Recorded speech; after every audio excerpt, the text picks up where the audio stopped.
মা, হ্যাঁ, আজকে কি রান্না হয়েছে? 4টে বেজে গেল তো আজকে। আজকে শুয়েছিলাম বন্ধুরা, আজকে ছুটি ছিল, তাই শুয়েছিলাম। শুয়ে থেকে 2:10-এ উঠে রান্না করেছি। সকালের জলখাবার খেতে একটু দেরি হয়ে গেছে।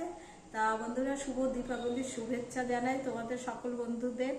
এবার দিয়ে আজকে আমার সোমবার নিরামিষ, এমনিও কালী পুজোর দিন নিরামিষ খেতামই আমার, তারপরে সোমবার নিরামিষ। নিরামিষ কি রান্না করেছি দেখো বন্ধুরা, এখানে করেছি আলু ভাজা, এখানে করেছি দেখো পাঁপড় ভাজা, এখানে সব কিছু দিয়ে একটা তরকারি, পাঁচমিশালি, হ্যাঁ সব কিছু দিয়ে।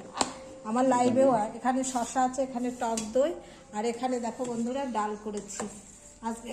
হ্যাঁ, আর এখানে আছে দেখো সাদা ভাত। এই করা হয়েছে বন্ধুরা।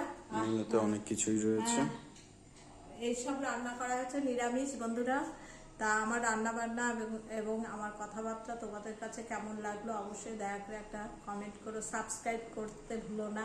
আমার পাশে থেকো বন্ধুরা, তোমরা ভালো থেকো, সুস্থ থেকো এবং শুভ দীপাবলির শুভেচ্ছা নিও। নমস্কার।